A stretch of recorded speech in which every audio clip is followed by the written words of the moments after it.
고린도서 2장 오늘은 5절부터 8절까지 보겠습니다. 너희 안에 이 생각을 품을지니 그것은 그리스도 예수님 안에도 있던 생각이라. 그분은 하나님의 형체로 계심으로 하나님과 동등함을 강탈로 여기지 아니하셨으나 스스로 무명한 자가 되사 자기 위해 종의 형체를 취하시고 사람들의 모습이 되셨으며 다같이요 사람의 모양으로 나타나사 자기를 낮추시고 죽기까지 순종하셨으니 그 십자가의 죽음이라. 아멘.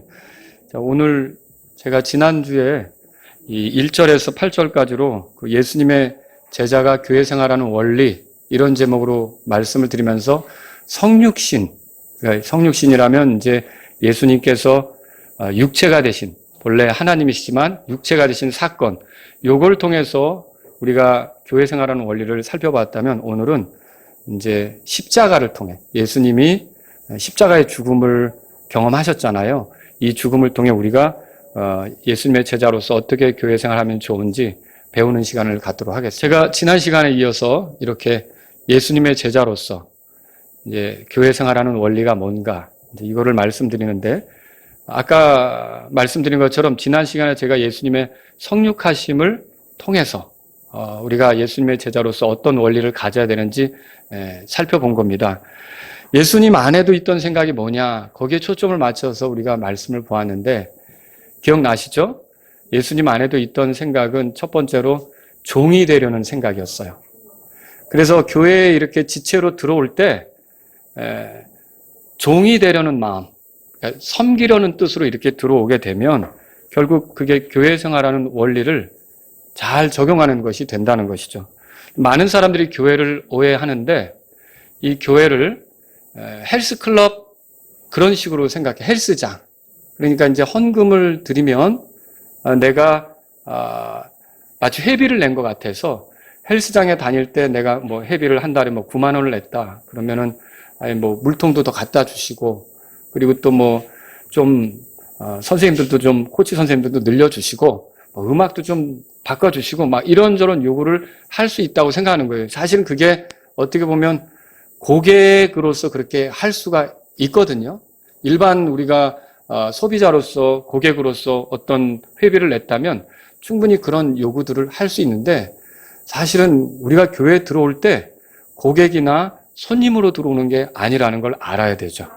저와 여러분들은 그 고객이 아니고 예수님의 종, 교회의 종으로서 교회에 있다는 것을 알아야 되는 겁니다. 예수님 안에도 있던 생각은 뭐였습니까? 무명한 자가 되려는 생각이었다고 말씀을 드렸어요. 기억나시죠?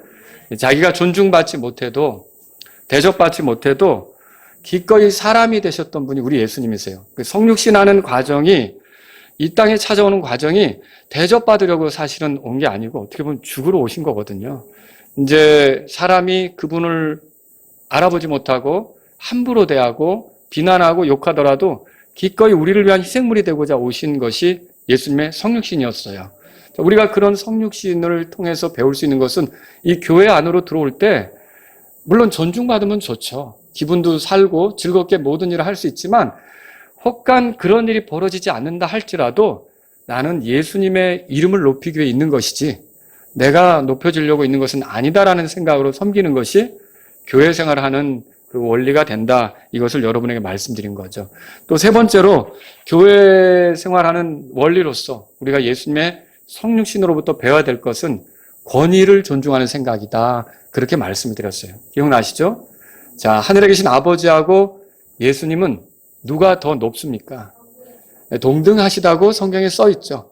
그러나 아버지의 뜻에 의해서 실제적으로 그걸 이루는 존재가 필요하니까 같은 말하자면 한 하나님이시면서도 아들께서는 어떻게 했냐면 내려오셔서 기꺼이 아버지의 뜻에 순종하심으로 권위에 순종하는 모습을 보여주잖아요.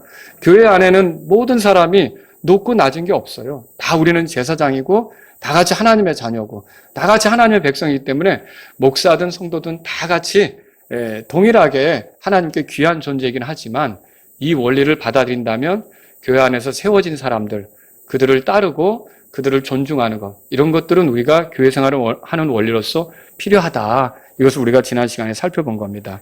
오늘은 그리스도의 십자가를 통해서 예수님 안에도 있던 생각이 어떤 것인지 보겠습니다. 몇 가지로 정리해 봤는데 첫째는요. 아버지의 뜻에 순종하려는 생각입니다. 자, 8절 우리 같이 읽어보죠. 다 같이 읽습니다. 사람의 모양으로 나타나사 자기를 낮추시고 죽기까지 순종하셨으니 곧 십자가의 죽음이라 그랬어요. 자기를 낮추시고 뭐라고 돼 있죠? 예, 죽기까지 순종하셨다 그렇게 써 있어요. 자, 예수님께서 이 땅에 오셨지만 죽지 않으시고자 한다면 지금까지도 살아 계실 겁니다. 왜 그러느냐? 그분은 하나님이시고 죄가 없으시고 그렇잖아요. 그러니까 죽는 게 하나님의 뜻이 아니다. 하나님께서 우리를 위해 그분을 죽이실 계획이 없으셨다. 그러면 예수님은 사람이 되셨지만 지금까지도 살아 계셔서 여러분이 예수님 구경하고 싶으면 비행기표 끊어가지고 예루살렘으로 가서 갈릴리로 가는 여행을 하면 가버나움쯤 가면 예수님이 거기서 없더라고 지내시면서 얘기하실 수도 있는 거겠죠. 근데 만일 그렇게 된다면 저와 여러분들은 소망 없습니다. 우리의 죽음 이유는 영원한 멸망으로 떨어지는 길밖에 없는 겁니다. 그런데 하나님께서 우리를 너무나 사랑하셨기 때문에 예수님을 그대로 두는 것이 아니라 보냄 자체도 목적이 있었는데 우리의 죄 때문에 예수님을 십자가에서 죽이시는 것, 그래서 우리를 죄에서 건지시는 것, 이것이 하나님의 계획이었단 말이죠. 여러분, 그 계획대로 예수님이 보냄을 받으셨는데 사실 누가 이 죽는 거 그것도요 이렇게 뭐라 그럴까요? 죄인으로 몰려가지고 죄인처럼 취급받으면서 죄인도 아닌데 그렇게 손가락질 당하면서 처참한 최고의 죄수가 맛보는 그런 죽음으로 예수님이 죽어야 한다면 그것은 쉬운 일이 아니죠. 그런데 예수님께서는 어떻게 하셨습니까? 성경에 나온 대로 죽기까지 순종하셨다. 그렇게 써 있는 거예요. 여러분 이사야서 53장 10절에 보면 그러나 그를 상하게 하는 것이 주를 기쁘게 하였으므로 그분께서 그를 고통에 두셨으니 주께서 그의 혼을 죄로 인한 헌물로 삼으실 때에 그가 자기 씨를 보고 자기의 날들을 길게 할 것이며 주의 기쁨이 그의 손에서 번창하리라. 아멘. 자, 이 하나님께서는요 예수님을 죽이시려는 계획이 있으셨다는 거예요. 그래서 종의 형체를 입고 이 땅에 오게 하셨고 사람의 모습이 되게 하셨고 그렇게 했는데 예수님은 결국 그걸 받아들이셔서 종이 되셨고 사람이 되셨으며 결과적으로는 죽기까지 순종하셨다는 거예요. 자, 여기서 우리가 발견하는 게 예수님이 그 안에 무슨 생각을 품으셨는가? 우리를 구원하시기 위한 하나님의 뜻이라면 기꺼이 순종하겠다는 생각이 있으셨던 걸 발견하게 되는 거죠. 자, 여러분이 고린도전서 15장에 보면 예수님께서 죽으시고 묻히셨다가 셋째 날에 다시 일어나는 게 성경 기록대로 되었다 그렇게 써 있는 걸 발견할 수 있을 거예요. 그럼 성경 기록대로 되었다는 말은 성경 기록은 누가 주시는 거예요? 하나님이 주시는 거죠. 하나님의 계획을 소개하는 거잖아요. 하나님의 뜻이 뭔지를 알려주시는 거잖아요. 그러면 성경 기록대로 죽었다라는 말은 하나님의 계획대로 죽으셨다는 뜻이에요. 그러면 하나님의 계획에 도전한 게 아니라 기꺼이 죽기까지 순종하셨던 것이 예수님의 모습이라는 거죠. 예수님 안에도 있던 생각은 뭐예요? 네. 순종하려고 하는 생각이 예수님 안에도 있었다라고 하는 거죠. 그럼 여러분과 제가 하나님 말씀을 들을 때 교회 생활하는 좋은 원리라고 할까요? 이거는 뭘까요? 하나님 말씀을 들으면 단순히 순종하려고 하는 거. 그래서 예를 들어 형제를 사랑하라. 아멘. 형제를 용서하라. 아멘. 하나님께 드리라. 아멘. 뭐 다른 토를 달거나 저항하는 게 아니라 하나님 말씀이라고 훈계라고 알려진 거에 대해서 여러분이 기꺼이 그러겠습니다.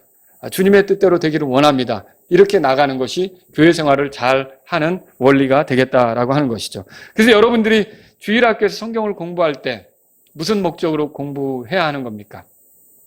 말씀을 배우는 거는 그 말씀대로 잘 살아가기 위해서, 순종하기 위해서. 우리는 또 그럴 수도 있어요. 내가 좀 지적으로 좀 알아야 되는 거 아닌가? 아니면 누구하고 얘기할 때 좀 딸리지는 말아야 되는 거 아닌가? 그런데 여러분과 제가 설교를 듣든지 성경을 읽든지 성경을 공부하든지 우리의 목적은 가르침 받은 대로 살기 위한 것이 돼야 되는 거예요. 순종하고자 성경을 대해야 된다는 거죠. 사무엘기상 15장 22절 23절에 의하면 들어보셨을 거예요. 순종이 희생헌물보다 낫다 그렇게 말하고 있어요. 주께서는 주의 음성에 순종하는 것을 번제헌물과 희생물을 드리는 것보다 더 크게 기뻐한다고 우리가 성경에서 발견한단 말이죠. 거역하는 죄는 마술죄와 같다. 그렇게 말하고 있어요. 또 여러분, 사울이란 예를 들어서 사울이 주의 말씀을 버렸고 그래서 주님도 사울을 버려요. 왕으로서 통치하지 못하게 하죠. 그러면 사울이 이렇게 주의 말씀을 버렸다는 건 무슨 말입니까? 주님의 말씀에 순종하지 않았다는 거죠. 하나님께서는 이렇게 순종을 기뻐하십니다. 그러므로 교회 생활을 잘하는 사람은 하나님의 말씀에 순종합니다. 하나님의 말씀을 들으면서 이 말씀은 도대체 누구에게일까? 그 형제가 와서 들었어야 되는데, 혹은 그 자매가 들었어야 되는데, 이런 식으로 다른 사람에게 맞추어서 그 말씀을 해석하려고 하는 게 아니라 나에게 주는 말씀은 뭘까? 나에게는 어떤 식으로 주님이 말씀하시는 걸까? 나는 이 말씀을 듣고 내가 어떻게 하기를 주님은 바라실까? 이렇게 자기 자신에게 비추어 순종하려는 뜻으로 말씀을 듣는 사람이 교회 생활을 잘하는 거죠. 여러분, 그래서 우리가 예수님으로부터 배우는 것은 이렇게 순종하려고 하는 생각이 그분 안에 있었다. 교회 생활할 때 하나님 말씀을 그냥 여러분이 성경 들고 교회만 왔다 갔다 하는 게 아니라 주일날 올 때 여러분들이 오늘 내가 또 어떤 식으로 순종하며 살까? 하나님 말씀을 가르침 받자. 이런 생각으로 오실 수 있기를 바라는 겁니다. 두 번째로요, 이 예수님 안에도 있던 생각은 뭘까요? 아버지께서 사랑하신 자들을 위해 희생하려는 생각이에요. 자, 여기 8절 우리 또 한번 다시 읽어보죠. 읽겠습니다. 사람의 모양으로 나타나사 자기를 낮추시고 죽기까지 순종하셨으니 그 십자가의 죽음이라. 예수님은요, 하나님의 뜻을 위해 자신의 영광을 내려놓으셨어요. 하나님의 뜻은 뭐죠? 하나님의 뜻은 저와 여러분들이 구원받는 거잖아요. 하나님께서는 우리에 대한 사랑을 품고 계셨던 거예요. 자, 우리가 결국은 구원받아서 하나님과 영원히 사는 것이 하나님의 뜻이었던 거죠. 그걸 위해서 십자가에서 자기 목숨을 내주셨어요. 근데 여기서 우리가 발견할 수 있는 게 결국 십자가에서 자기 목숨을 내주셨다는 건 희생이에요, 희생. 그런데 아무리 하나님의 뜻을 알아도 희생을 하지 않으면 뭐가 일어나겠어요? 자, 교회도 어떻게 세워지느냐면 성도들의 희생으로 세워진 거예요. 마라나타 침례교회가 여기까지 온 거는 여러분들의 희생으로 여기까지 온 거예요. 시간을 드리고 물질을 드리고 재능을 드리고 이렇게 한 사람들의 희생이 있으니까 여기까지 온 거죠. 하나님께서는 교회를 세우실 때 이런 성도들의 희생을 통해서 교회가 세워지기를 원하신다는 거죠. 지금부터도 여러분들이 또 어떤 희생을 하게 되면 앞으로도 계속 누군가는 유익을 누리면서 교회는 세워질 줄로 믿으시기 바랍니다. 하나님께서는 이렇게 성도들을 통해서 교회를 세우는 거예요. 고린도전서 14장 12절에 교회를 세우는 일에 너희가 뛰어날 것을 구하라 그렇게 말하고 있어요. 어떤 사람은 교회를 찾아다닙니다. 어떤 교회를 찾아다니느냐? 좋은 교회를 찾아다니죠. 그런데 좋은 교회는 좋은 성도들이 모일 때 가능한 거예요. 아무리 좋은 교회를 찾아다녀도 내 자신이 좋은 성도가 아니면 나로 인해 그 교회가 문제가 생길 수도 있는 거죠. 그러면 나는 어떻게 좋은 성도가 될까요? 예수님 안에도 있던 생각을 품으면 좋은 성도가 될 수 있는 거예요. 근데 예수님 안에도 있던 생각은 이렇게 다른 사람을 위해 희생하려는 생각이었다는 거죠. 그래서 이렇게 희생하려는 사람들이 많이 모였을 때 그 교회가 건강하게 성장한다는 것을 우리는 알 수 있는 거죠. 그래서 필요하다면 주님이 원하신다면 여러분 아시죠? 주님이 돌아가시기 전에 제자들과 마지막 식사를 해야 되는데 이제 다락방이 필요하다든지 장소가 필요하다든지 아니면 예루살렘으로 들어가는데 나귀가 필요하다든지 그럴 때 기꺼이 그런 것들을 내어드린 사람들이 있잖아요. 그런 걸로 하나님의 말씀이 성취되고 하나님의 일이 일어난다는 거죠. 자, 이런 걸 볼 때 우리가 이렇게 희생을 통해서 교회가 세워진다는 걸 알아야죠. 교회는 구경꾼도 있을 수 있습니다. 방관자도 있을 수 있습니다. 훈수꾼도 있을 수 있습니다. 성경에 보니까 말만 하고 행하지 아니하는 바리새인들을 예수님이 지적하신 적이 있어요. 근데 정말 교회를 세우는 사람은 이런 사람들이 아니라 희생하는 사람이에요. 자기 시간을 드리는 사람, 자기 물질을 드리는 사람, 자기 재능을 드리는 사람들이 기꺼이 교회를 세우는데 크게 주님으로부터 쓰임받게 되는 것을 우리가 알 수 있게 되는 거죠. 찬송가 조금 전에 불렀던 거 한번 보실래요? 자, 297장입니다. 297장.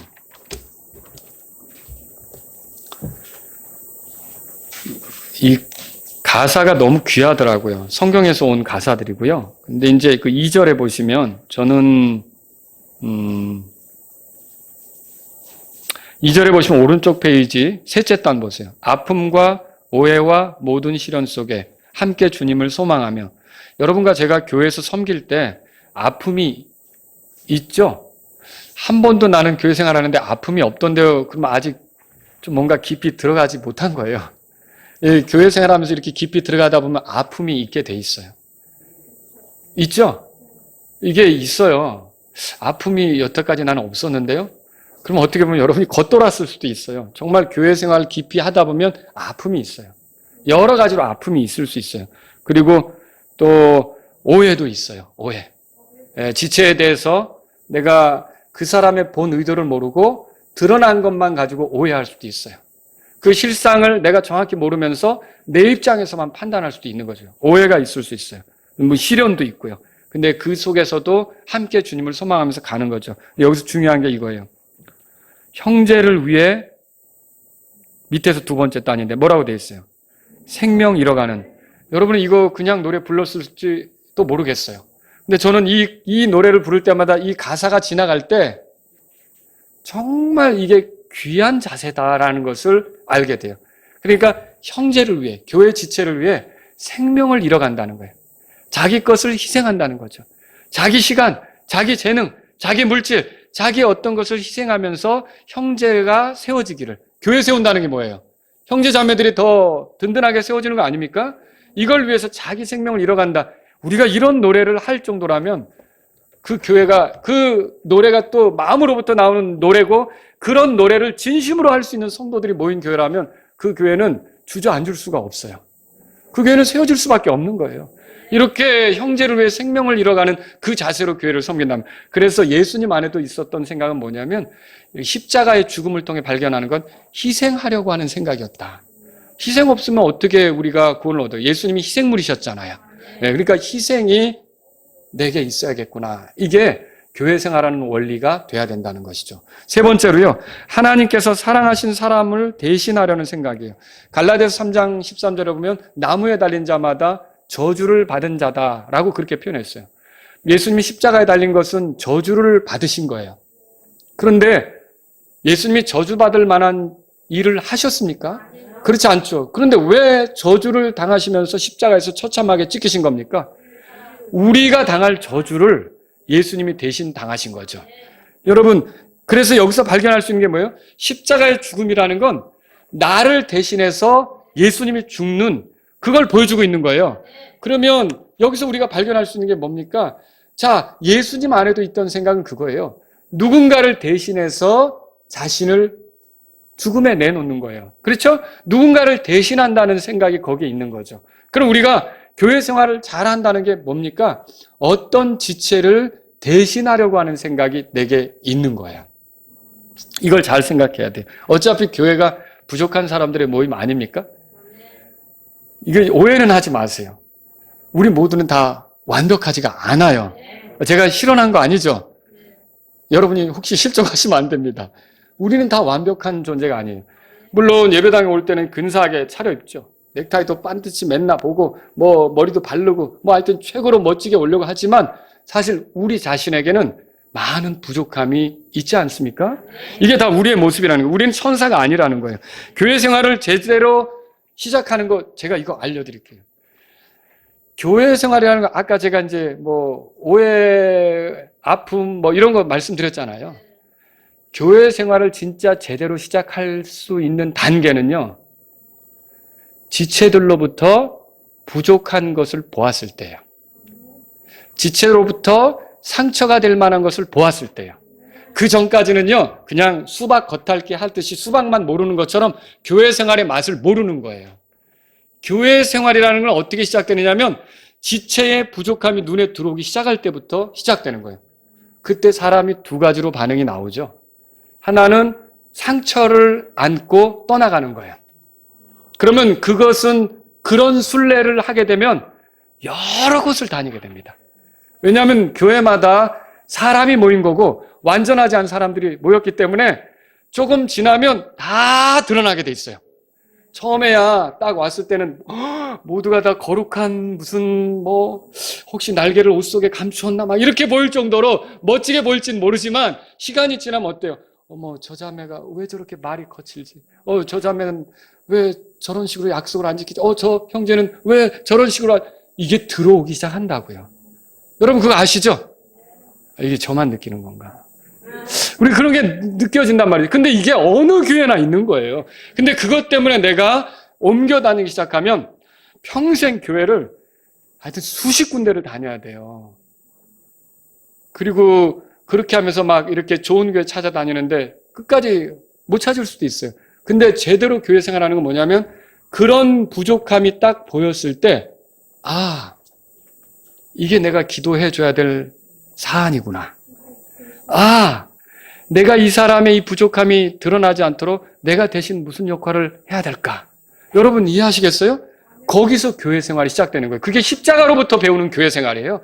예수님이 십자가로 나를 대신했다면 나도 어떤 지체를 대신하려고 하는 그 부족함을 덮어주려고 예수님이 십자가에서 나를 대신했다면 어떤 지체의 부족함을 덮어주려고 하는 그런 대신하려는 마음이 있어야 된다는 거죠. 여러분 교회에서 저한테 이렇게 말씀하시는 분들이 있어요. 목사님 뭐든 필요하면 말씀하세요. 할 일 있으면 불러주세요. 정말 감사합니다. 일할 준비가 되어 있으신 분들이죠. 제가 이런 분들로 인해 격려가 되고 힘이 날 때가 있어요. 또 어떤 분들은요. 땜빵맨을 자처하는 분도 있어요. 땜빵맨 들어보셨어요? 제가 다른 교회 가서 또 이 얘기를 해드렸는데 뭔가 누군가 못하게 되었을 때 그게 못하게 됨으로 문제가 더 커지게 하는 게 아니라 내가 대신 그것을 해서 그 못하게 된 것이 표가 나지 않도록 만들어주는 거죠. 여러분 이게 교회는 이렇게 땜빵맨들이 많아야 돼요. 이 설교를 듣고 나도 오늘부터 땜빵맨이 되리라 이렇게 하셔도 좋아요.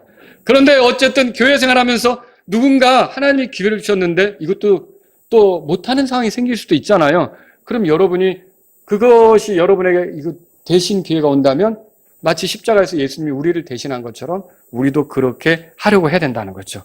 그게 교회 생활하는 자세라는 거예요. 예수님은 죄인인 우리를 대신해서 십자가에서 죽으셨습니다. 그렇게 믿으시죠? 그분으로부터 배우는 교회 생활이 이거예요. 그래서 목사님의 부족함이 보일 때 더 기도해 주시고 그것이 티나지 않도록 더 힘이 되어 주시고 또 지체들의 부족함이 보였을 때 그것이 문제가 크게 되지 않도록 기도해 주시고 또 그것을 위해서 내가 더 희생하시고 대신하려고 하고 이렇게 하면 그런 교회가 어떻게 주저앉을 수 있겠냐는 거죠. 그런 교회는 든든히 세워질 수밖에 없다는 거죠. 예배당 청소를 하려고 봤더니 로비에다가 누가 음식을 까먹고 그냥 다 벌려놓고 갔어요. 누가 이랬지? 이 교회는 예배당은 항상 청결한 상태를 유지하는 게 좋습니다. 그런데 청소를 하다 말고 이건 아니야. 빗자루를 내려놓고 CCTV를 돌리고 범인을 찾자. 누군지 공개적으로 주일날 얘기를 했어. 다시는 그런 식으로 하지 못하게 하자. 여러분 이게 문제를 더 키우는 거죠. 자, 그렇게 해서는 안 됩니다. 자신이 먹은 것이 있으면 깨끗이 치워놓고 가는 게 맞죠. 근데 무슨 급한 일이 생겼는지 그대로 벌려놓고 갔단 말이죠. 그럴 때 여러분들은 어떻게 해요? 내 눈에 들어왔다면 그거를 정리해 주는 거예요.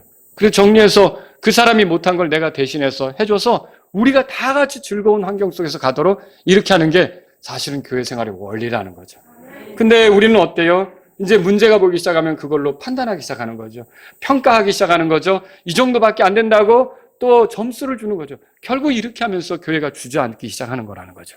여러분 교회 생활 잘하는 원리는 십자가에서 우리를 대신해서 죽으신 예수님으로부터 배우시기 바랍니다. 갈라디아서 6장 2절에 이렇게 써 있어요. 너희는 서로 남의 짐을 지라. 그리하여 그리스도의 법을 성취하라. 그리스도의 법, 사랑의 법 아닙니까? 어떻게 이것을 성취합니까? 남의 짐을 대신 져주면서 우리가 그렇게 할 수 있다는 거죠. 네 번째로 예수님 안에도 있던 생각은 뭐냐면 하나님의 사랑을 보이려는 생각입니다. 자, 예수님은 하늘의 영광을 버리시고 낮고 천한 땅으로 오셨죠? 사람이 되셨어요. 냄새나는 사람 틈에 사신 거예요. 그리고 죄를 멀리 하셨고요. 우리를 깨끗하게 하시기 위해 십자가에서 자기 목숨을 내주신 거죠. 피 흘리신 거죠. 자, 그런데 예수님이 이렇게 죽으신 거, 우리 죄 때문에 죽으신 거 무엇 때문일까요? 우리는 때때로 이렇게 말할 수도 있어요. 나를 위해 죽었다. 이거 맞아요? 틀려요? 맞죠. 나를 위해 죽으신 거죠. 근데 여러분이 또 다른 측면도 보셔야 돼요. 십자가에서 예수님의 죽음은 하나님을 위한 죽음이기도 해요. 왜요? 하나님이 그걸 원했기 때문에. 그럼 왜 하나님이 원했나요? 우리가 멸망하는 것을 하나님이 기뻐하지 않으세요. 하나님은 우리를 사랑하세요. 그래서 우리를 건지고 싶어 하세요. 그러니까 십자가에서 죽으신 것은 우리를 위한 죽음이기도 하지만 근본적으로 추적해보면 하나님을 위한 죽음이었어요. 그래서 하나님이 기뻐하는, 그래서 하나님의 사랑을 드러내기 위한 죽음이었다는 거죠. 로마서 5장 8절에 여러분 읽어보셨을 거예요. 우리가 아직 죄인이었을 때 그리스도께서 우리를 위해 죽으심으로써 하나님께서 우리를 향한 자신의 사랑을 당당히 제시하시느니라. 자, 그러면 결과적으로 이런 거예요. 왜 나를 위해 죽었냐라고 물으니까 하나님이 나를 사랑했으니까. 이해하시겠어요? 왜 예수님이 나를 위해 죽었냐라고 그렇게 보니까, 성경을 통해 보니까 하나님이 나를 사랑하셨으니까. 하나님이 세상을 이처럼 사랑하사 자신의 독생자를 주셨으니. 여러분, 사랑은 여기 있다고 그랬잖아요. 하나님께 있다고 그랬잖아요. 그래서 우리를 위해 화해 헌물로 예수님을 보내신 것이 하나님의 사랑으로 나타나는 거잖아요. 그렇죠? 그러면 여기서 잘 생각해 볼 게 이거예요. 하나님이 사랑한 사람을 위해 대신 죽어준 게 십자가 사건이었어요. 여기서 교회 생활 배우시라는 거죠. 그 무슨 말이냐면요. 하나님께서는 여러분만 사랑하지 않았어요.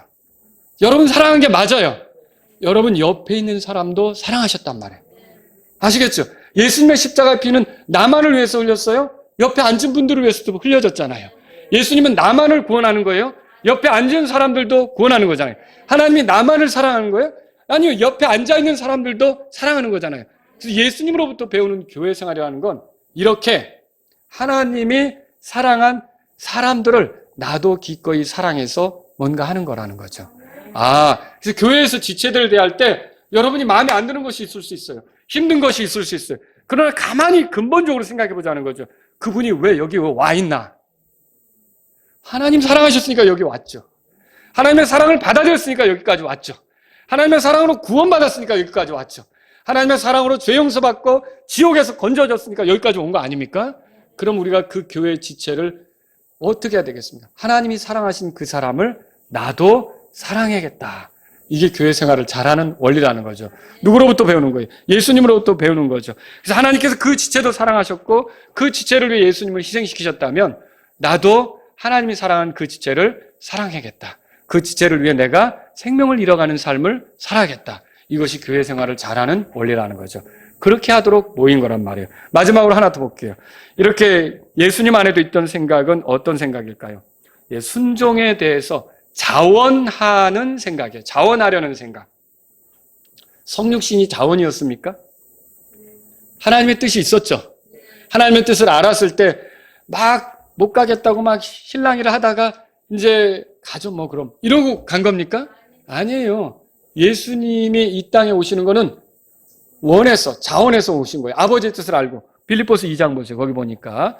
자, 6절, 7절 우리 읽어보겠습니다. 그분은 하나님의 형체로 계심으로 하나님과 동등함을 강탈로 여기지 아니하셨으나 스스로 무명한 자가 되사 자기 위에 종의 형체를 취하시고 사람들의 모습이 되셨으며 그랬어요. 스스로 무명한 자가 되사 그렇게 돼 있죠. 여기 스스로 무명한 자가 됐다든지 자기 위에 종의 형체를 취했다든지 이게 여러분이 스스로 그렇게 했다는 말이 그분이 기꺼이 스스로 원해서 그렇게 하셨다는 거죠. 자, 제가 질문할게요.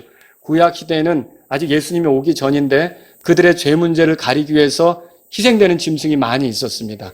자, 그 짐승 중에 이스라엘 백성, 죄인을 대신해서 죽는 그 짐승 중에 내가 기꺼이 죽겠습니다라고 자원해서 죽은 짐승 얘기 들어보신 적 있어요?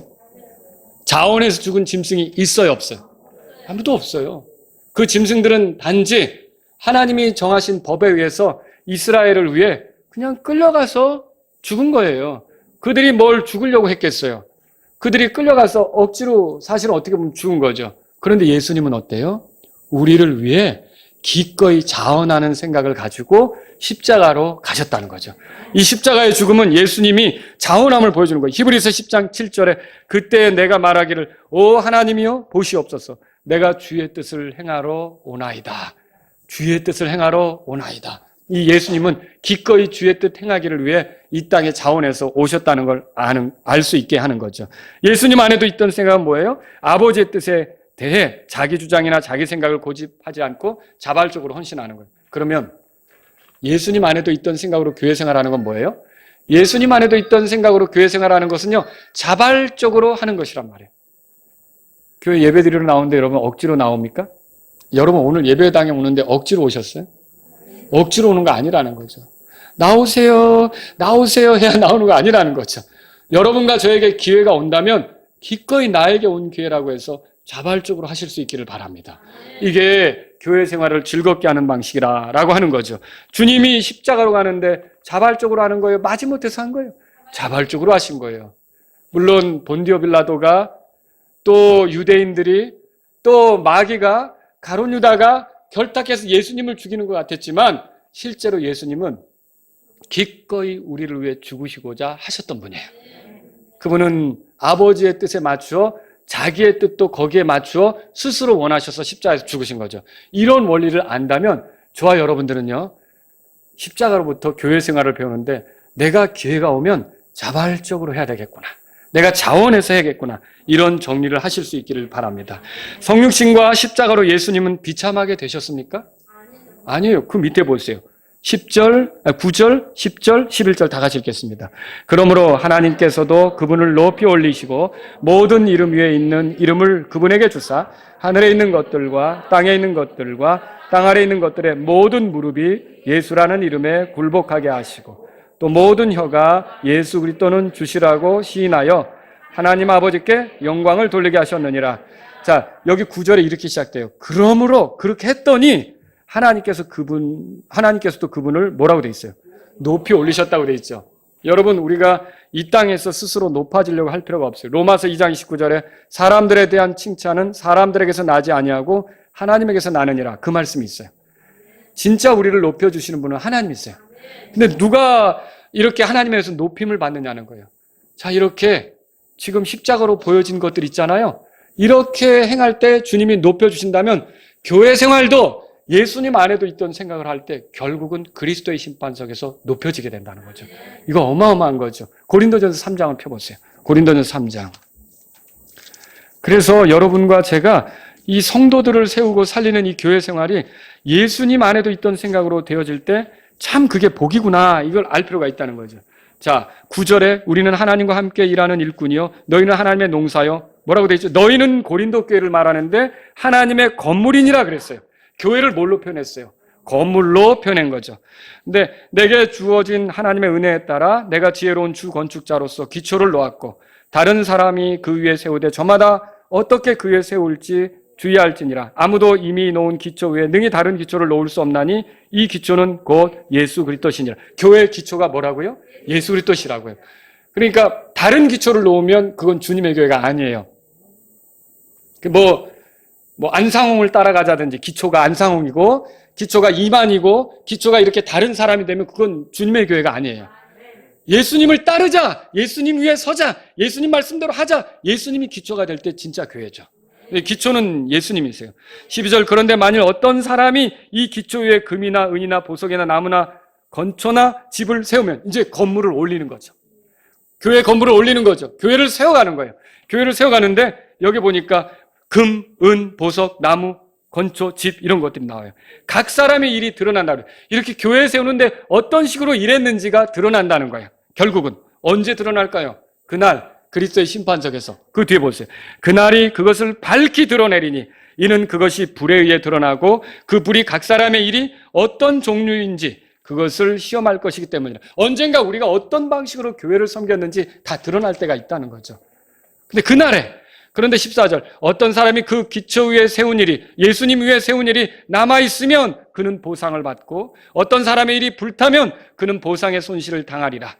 그러나 그 자신은 구원을 받되 불에 의해 받는 것 같이 받으리라 그랬어요. 여러분이 교회를 세우는데 어떤 방식으로 세우느냐에 따라서 남는 게 있다면 보상을 받는 거고, 그렇지 못하면 구원은 얻지만 불에 의해서 검증해보니까 아닌 걸로 드러난 걸로, 보상해 줄 것이 없는 걸로 드러난 걸로 구원은 받게 된다는 것이죠. 여러분이 이런 말씀을 대할 때 우리가 중요하게 생각해야 될 게 뭘까요? 이 교회 생활 참 잘해야겠다. 그리고 교회 생활 잘하는 원리는 예수 그리스도의 십자가를 깊이 생각하면서 그 예수님 안에도 있던 생각으로 우리가 교회 생활을 해야겠다. 이것을 알아야겠죠. 자, 6절, 17절 보세요. 다 같이 읽겠습니다. 너희가 하나님의 성전인 것과 하나님의 영께서 너희 안에 거하시는 것을 너희가 알지 못하는, 너희가 그랬어요. 고린도 교회는 하나님의 성전이에요. 마라나타 침례교회도 하나님의 성전이에요. 자, 우리가 성전이에요. 예수님이 기초고 여기 한 사람 한 사람이 다 돌이에요, 돌. 어떻게 보면. 아니면 금은 보석으로 세워가는 사람들이 되는 거고요. 그렇게 해서 건물을 올리는 거죠. 17절 다 같이 읽겠습니다. 누구든지 하나님의 성전을 더럽히면 하나님께서 그를 멸하시리니 하나님의 성전은 거룩하며 너희가 곧 그 성전이라. 자, 여기서 말하는 성전은 솔로몬이 세운 성전입니까? 아니에요. 여기서 말하는 성전은 스룹바벨이 세운 성전입니까? 헤롯이 보수한 성전이냐고요? 아니에요. 여기서 말하는 성전은 교회를 말하는 거예요. 그런데 교회를 더럽히면 하나님께서 그를 멸하신다 그랬어요. 교리적으로 또 윤리적으로 교회를 더럽히는 것에 대해서는 하나님이 멸하신다고까지 말했어요. 제가 성경에서 발견한 표현 중에 굉장히 무서운 표현이에요. 교회를 더럽혔을 때 하나님께서 그를 멸하시리라. 하나님의 성전이 거룩하니 너희도 곧 성전이다. 그렇게 말하고 있어요. 그 성전이다. 저와 여러분들이 교회 세우는데 신중하셔야 되는 거죠. 교회 세우기를 뛰어나야 하는데 우리가 그리스도 예수님 안에도 있던 생각으로 교회를 세워야 한다는 것입니다. 여러분, 예수님의 십자가의 죽음은 순종을 보여줬죠? 예수님 안에도 있던 생각을 품은 제자는 그래서 순종하는 마음으로 말씀을 듣고 순종하는 마음으로 성경을 공부하고 순종하는 마음으로 살아가려고 한다는 거죠. 이론적으로만 이렇게 이제 그 자기의 어떤 성경 지식을 키우려고 하기만 하는 그런 사람은 아니라는 거죠. 오늘날에 이제 그 유튜브나 온라인상으로 성경을 가르치는 사람들이 많아지고 있어요. 근데 이제 거기에 한계는 뭐냐면요. 교회 생활을 안 하잖아요. 교회를 안 다니고 그렇게 한단 말이죠. 뭐 후원금도 헌금처럼 온라인으로 보내라고 하고 막 이렇게 하면서 교회 생활을 안 하는 거예요. 그러면 교회 생활을 안 하면 아무리 우리가 주님으로부터 배운 말씀이 귀하다 할지라도 실제로 적용해 볼 수가 없어요. 그러니까 예를 들어서 사랑하라든지 또 용서하라든지 또 친절하게 대하라든지 대접하라든지 이런 거는 온라인상에서 혼자 있으면서 하는 게 아니라 사람을 만나서 어울리면서 같이 지내보면서 오해도 생기면서 아픔도 있게 되면서 그런 것들을 풀어가면서 하는 것이 실제적 훈련 아닙니까? 근데 그게 아니라 그냥 이런 지식적으로만 성경을 주고받는 사람들은 결국은 이론적으로는 잘 아는데 실기에서는 딸리는 기술자 같은 사람이 되는 거죠. 뭐 의사들 중에는 어떤 분들은 그렇더라고요. 자기 병원인데 수술은 다른 사람을 시키는 사람도 있어요. 들어보셨는지 모르겠어요. 대신 수술하는 거죠. 왜냐하면 자기가 그런 정도가 안 되니까 또 그렇게 하는 거죠. 여러분, 우리가 그리스도인으로서 실제적으로 말씀을 배운다면 거기에 맞게 실제적으로 살아보는 훈련이 돼야 되지 않습니까? 그 훈련이 어디서 돼야 돼요? 교회 안에서 돼야 되는 거예요. 여러분이 우리가 지체로서 어울려 지내면서 많은 문제가 생길 때마다 문제가 없을 수는 없어요. 그걸 말씀을 따라 풀어가면서 풀어가는 즐거움. 오해가 생겼는데 그걸 풀어가면서 이해하게 되는 그런 그 풀어감. 이런 것들을 통해 교회 생활이 결국은 이루어진다는 거죠. 여러분이 그 집에서 생활할 때 아내하고 제가 뭔가 엉킨 게 생기면 거기서 끝입니까? 아니잖아요. 아내하고 제가 엉킨 게 있다고 거기서 오늘 엉켰네. 여기까지인가 봐 결혼 생활은. 이러면 어떻게 되겠어요? 그 속에서도 어떻게 해요? 또 며칠 시간이 소요될지는 모르지만 풀어가는 게 있잖아요. 교회 생활도 마찬가지고 그렇게 훈련을 해나가는 거예요. 그러다 보면 여러분이 이제는 보이기 시작하는 거예요. 저런 때는 이렇게 하면 그런 오해에 빠지지 않을 수 있어. 저런 때는 이렇게 하면 그걸로 며칠 동안 씨름하면서 이렇게 보내지 않을 수 있어. 이게 이제 보이기 시작하는 거죠. 여러분과 제가 교회를 통해서 이렇게 훈련해 나간다는 걸 알아야 된다는 거죠. 예수님의 십자가의 죽음은 희생을 보여줍니다. 예수님 안에도 있던 생각을 품은 제자는 하나님의 성도들을 위해서 희생을 하는 거죠. 희생 없이 교회 세워지는 거 아니란 말입니다. 로마서 11장 36절에 보면 모든 것이 그분에게서 나오고 그분으로 말미암았으며 그분께 돌아가나니 영광이 그분께 영원 무궁토록 있기를 원하노라. 모든 것이 어디서 오는 거예요? 우리가 희생할 수 있는 것도 다 하나님께서 주시는 거예요. 우리가 갖고 있는 시간도 하나님께서 주신 거고 우리가 가지고 있는 재능도 하나님께서 주신 거고 우리가 드릴 수 있는 물질도 하나님께서 주신 거고 여러분은 하나님께서 주신 것을 청지기로서 잘 관리하면서 희생할 때 교회가 든든히 세워지는 걸 볼 수 있다는 거죠. 예수님의 십자가의 죽음은 죄인을 대신한 겁니다. 예수님 안에도 있던 생각을 품은 제자는 부족한 지체를 대신한다는 거예요. 예, 사실은 우리 교회 수련회 준비를 박정우 집사님이 원래 해오셨어요. 그런데 이제 하자매님이 어려워지고 이제 곧 출산이 다가와지고 그럼 가지 못하게 됐어요. 그러면은 그거를 그대로 멈춰야 되는 것이냐? 예, 또 우리 이정국 형제님이 대신하시겠다고 또 그 기회를 가지신 거고요. 여러분 이거 우리는 서로 부족한 게 보일 때마다 그렇게 하면서 틈나지 않게 빈틈이 보이지 않게 이렇게 하는 게 교회 생활의 매력이라는 거죠. 여러분이 이런 즐거움을 누리실 수 있기를 바랍니다. 예수님의 십자가의 죽음은 하나님의 사랑을 보여줍니다. 그 하나님이 사랑한 사람을 위해서 예수님이 대신 희생당한 거죠. 저와 여러분도 그렇게 하나님이 사랑한 성도들을 나도 사랑해야겠다는 자세로 접근하실 수 있기를 바랍니다. 예수님의 십자가 죽음은 자원하는 것이었습니다. 예수님 안에도 있던 생각을 품은 제자는 교회를 섬길 때 억지로 하지 않습니다. 여러분이 수동적으로 끌려다니면서 마지못해 교회 생활하는 그런 식으로 생활해서는 안 된다는 거죠. 마지못해 기도 생활하고 마지못해 성경 읽고 이게 아니라 여러분 우리 여기 중고등부 학생들도 있어요. 엄마가 성경 좀 읽어라 한다고 구원받은 사람이 그렇게 해야 읽는 건 아니라는 거죠. 차라리 엄마가 어느 날 성경 좀 그만 봐 이렇게 그런 정도는 없겠죠 또. 그런데 엄마가 말하든 말하지 않든 나는 먹어야 되고 나는 읽어야 되고 나는 알아야 되고 나는 주님을 배워야 되니까 여러분 이거 자발적으로 해야 되는 거 아닙니까? 기도 생활하세요. 기도 생활하세요. 이렇게 기도하는 게 아니라 내가 하나님께 찾는 거는 나의 당연함이지. 여러분과 저는 이런 식으로 자원해서 즐겁게 이런 믿음 생활을 해야 된다는 것을 기억하시기 바랍니다. 그런 것이 우리가 십자가를 통해 배우는 교회 생활이죠. 마지막으로 여쭙겠습니다. 여러분 예수님께서 내 안에 사십니까?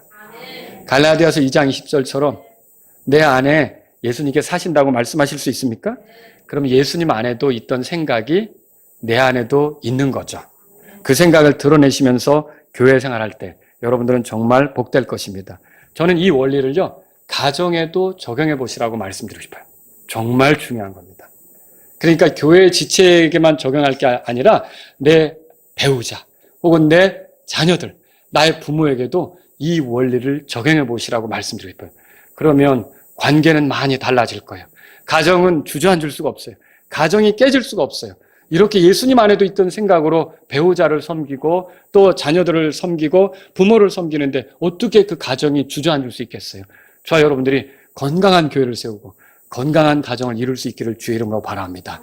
우리 다 같이 일어서시겠습니다.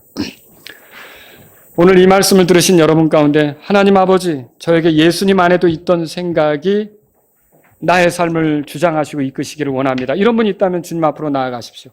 제가 십자가로 죄만 용서받은 것을 알았지, 이렇게 성도들을 섬기는 원리, 교회를 세우는 원리가 십자가 속에 들어있다는 건 예전에 미처 몰랐습니다. 내가 교회 생활하다 어려울 때마다 이 십자가를 생각하길 원합니다. 이런 분이 있다면 이 시간 주님 앞에 나아가십시오. 주님이 성육신을 통해 보여준 것이 얼마나 귀한 자세인지, 내가 주님의 교회를 세울 때 이렇게 성육신을 통해서 보여준 주님 안에도 있던 생각을 따라 제가 교회를 세우기를 원합니다. 이런 분이 있다면 이 시간 주님 앞에 나아가십시오. 십자가를 통해 배우기를 원하는 분들은 주님께 요청하십시오.